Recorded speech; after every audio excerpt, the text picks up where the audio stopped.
عادت ہے، ضابطہ اور قانون یہ ہے کہ قیامت تک روح بدن کے اندر واپس نہیں آتی۔ اب یہاں ایک سوال ہے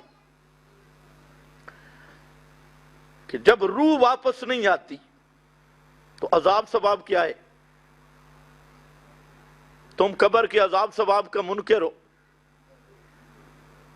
جہاں سے یہ پراپاگنڈا کرتے، دیکھو جی روح نہیں مانتے تو عذاب و ثواب۔ میں نے کہا اس کا ایک الزامی جواب ہے۔ الزامی کا معنی ہوتا ہے اس کا منہ بند کرنا، اور وہ یہ ہے کہ یہ جو للڑ ہیں ان کا بھی ایک طبقہ کہتا ہے کہ سوال جواب کے لیے روح آئی اور پھر روح نکل جاتی ہے، اور ادھر دعویٰ ہے کہ روح اندر نہ ہو تو عذاب ثواب بھی نہیں ہوتا۔ تو اب عذاب ثواب کا منکر کون ہوگا؟ تمہیں سمجھ کچھ بھی نہیں ہے۔ روح آئی تھی سوال و جواب کے لیے، اور سوال جواب کے بعد کہتے ہیں قبر میں پھر ایک موت آتی ہے۔ یہ آج کل جتنے للڑ ہیں اکاڑوی شیاطین، مجھے پھر ایک موت آتی ہے، ایک دنیا والی موت ہے، قبر والی موت۔ تو میں نے کہا پھر روح نکل گئے، اب عذاب ثواب کس کو ہوتا ہے؟ تو عذاب و ثواب تو تم اپنے قانون کے مطابق منکر ہو۔ جہاں تک ہمارا عقیدہ ہے سن لو، ہم کہتی ہیں تین باتیں متعین ہیں، محکم ہیں۔ نمبر ایک، حقیقت موت۔ موت کی حقیقت یہ ہے کہ روح بدن سے بالکل یا جدا ہو جائے، تعلق ختم ہو جائے۔ نمبر دو، یہ جدائی رہے گی قیامت تک۔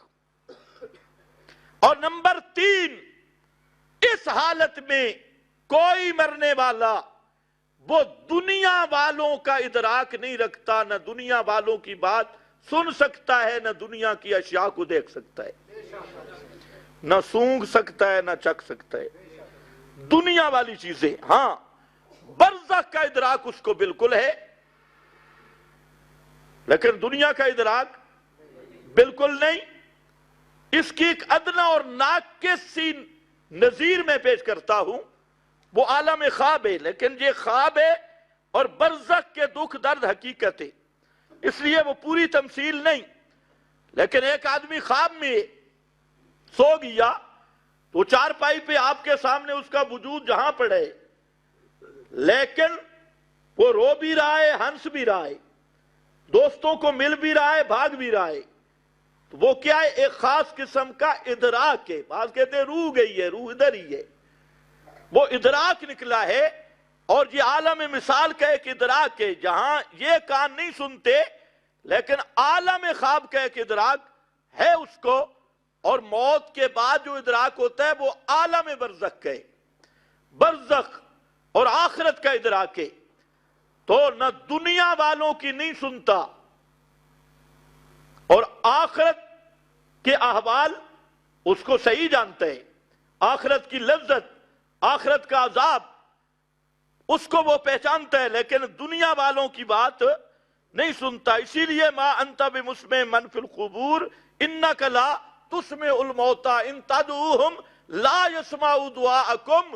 اہل دنیا کو خطاب کیا کہ مردہ تمہاری نہیں سنتا، تمہیں نہیں دیکھتا۔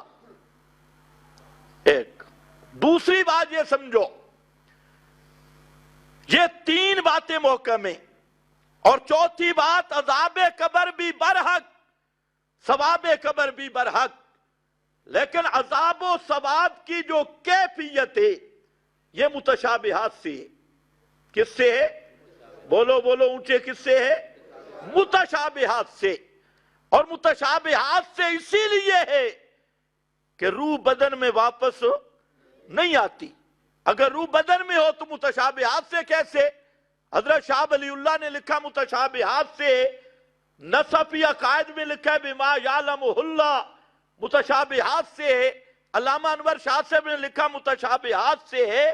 تو اصل عقیدہ یہ عذاب قبر بھی حق، ثواب قبر بھی حق، لیکن اس کی جو کیفیت ہے وہ کیا ہے؟ متشابہ۔ اونچے بولو، کس سے ہے؟ متشابہ ہاتھ سے۔ اور متشابہ کی اصل حقیقت کو جاننے والا کون ہے؟ صرف اللہ۔ اس کی کنہ اور حقیقت کو جاننے والا صرف اللہ ہے۔ آسان مسئلہ ہے، مشکل نہیں۔ اب یہ کہتا ہے جی روح نہیں آتی تو عذاب ثواب کیسا؟ تو ہم کہتے ہیں تو پرانا کوئی معتزلہ گروہ لگ رہا ہے، عقل پرست۔ عذاب ثواب تو نے دینا ہے یا اللہ نے دینا ہے؟ جی، اور اللہ روح نہ آئے تو عذاب دینے پہ قادر نہیں؟ یہ کہتے ہیں نہیں۔ اور جو کہتے ہیں روح نہیں آتی عذاب ثواب اللہ کس طرح دے سکتا ہے، تو اصل کافر یہ ہے، یہ اللہ کی قدرت کا بھی منکر ہے ایک۔ اور دوسرا اس کی نظیریں میں دے دیتا ہوں۔ آپ جس کھجور کے تنے پہ خطبہ دیتے تھے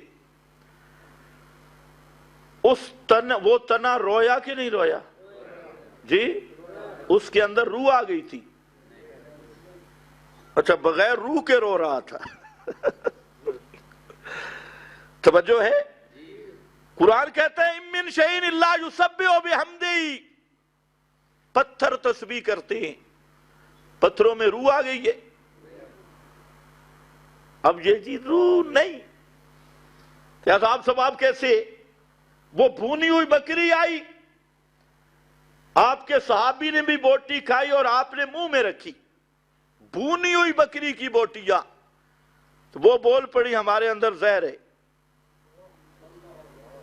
بکریاں دی بھی روح آ گئی۔ اب تو للوٹ سنے گا، وہ کہے گا بکریاں بھی زندہ ہوتی ہے، اور اس کے پیٹ میں پورا باڑا بنا ہوا ہے، بکریاں بھی زندہ۔ میرا بھائی، میرا رب کسی چیز کا محتاج نہیں۔ یہ خدا نے قانون بتایا قیامت تک روح بدن میں آ سکتی نہیں، اور یہ بھی رب نے بتایا، پیغمبر کی زبان نے بتایا کہ عذاب القبر حق، قبر کا عذاب بھی حق ہے۔ ہمارا دونوں شکوں پہ ایمان ہے، قیامت تک روح بدن میں آئے گی بھی نہیں، اور مردے میں دنیا کا ادراک بھی نہیں۔ مانتا بھی مسلم من فی القبور، ہم مانتے ہیں، اور عذاب و ثواب قبر بھی حق ہے، اس کو بھی ہم مانتے ہیں۔ اب اگر کوئی کہتا ہے جی روح نہیں تو عذاب و ثواب کیسے ہو سکتا ہے، یہ کیسے کرنے والا اصلی گبر کافر ہے، جو اللہ کی قدرت کا پکا منکر ہے۔ پل صراط ہے، مانتے ہو؟ بال سے باریک، تلوار سے زیادہ تیز۔ اب عقل کیا کہتا ہے کہ 6 من والا پیر گزر جائے گا؟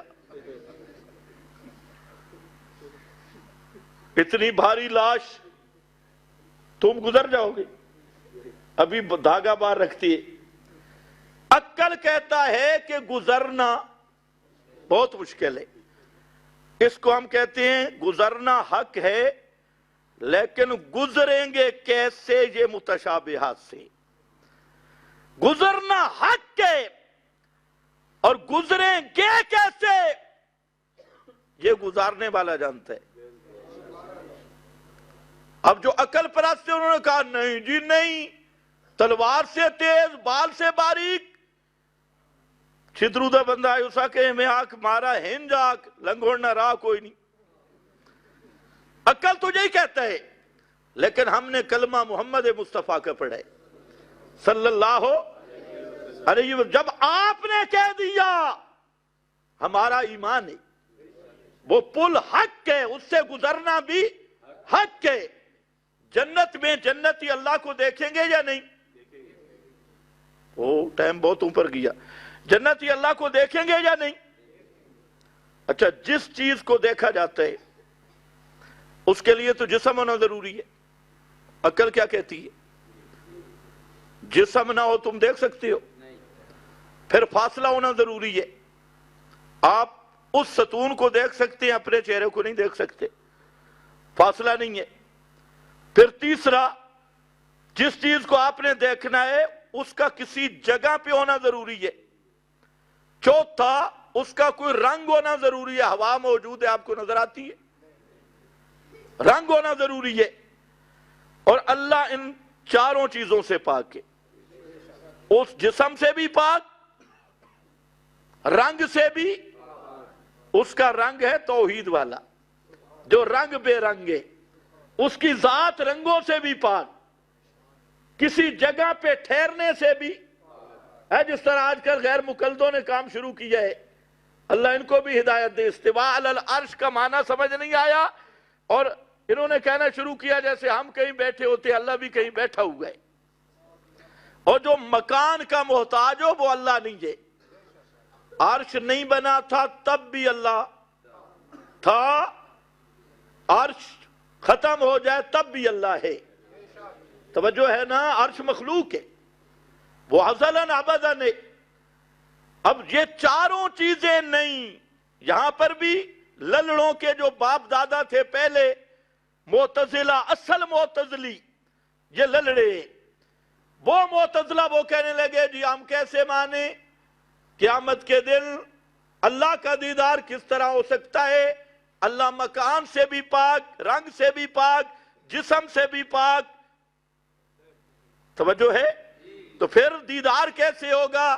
ہم کہتے ہیں میرا بھائی دیدار حق ہے، وہ ہمیں ہوگا تمہیں نہیں ہوگا۔ دیدار حق ہے لیکن کیفیت متشابہات سے ہے۔ کیفیت کیا ہے؟ بولو، اب مشکل مسئلہ بھی یاد کر لو، کیفیت کیا ہے؟ متشابہات سے ہے۔ ہمارا ایمان ہے اللہ کو ہم دیکھیں گے انشاءاللہ، اور کیسے دیکھیں گے جی اللہ ہی جانتا ہے، ہم اس حقیقت کا ادراک نہیں کر سکتے۔ تو میرا بھائی قبر کا عذاب بھی حق، ثواب بھی حق، مردہ دنیا والوں کی نہ سننا مردے کا بھی حق، روح کا قیامت تک بدن میں نہ آنا بھی حق۔ اب روح نہیں تو عذاب ثواب کیسے ہوگا؟ ہم کہتے ہیں جیسا اللہ چاہے گا۔ کیسے ہوگا؟ جیسے، اور اگر یہ کہ جی ہو ہی نہیں سکتا تو ہم کہتے ہیں پھر تو مسلمان ہو ہی نہیں سکتا۔ مسلمان ہوتا وہ ہے جو اللہ کے قوانین پہ ایمان رکھتا ہو۔ جب اللہ نے دونوں باتیں بیان کر دی تو ہمارا دونوں پر ایمان ہے۔ اب معنی نکل آیا یثبت اللہ الذین آمنوا بالقول الثابت فی الحیات الدنیا وفی الآخرہ۔ دنیا کی زندگی میں بھی اللہ اہل ایمان کو توحید پر استقامت دیتا ہے، اور آخرت کی زندگی میں بھی، چاہے وہ قبر و برزخ کی حیات ہو یا قیامت والے دن کی حیات ہو، لیکن قبر و برزخ کی حیات بھی اخروی ہے، دنیاوی نہیں۔ یہ اللہ کرے تو فی الآخرہ حیات دنیا کے مقابل ہے۔ وآخر دعوانا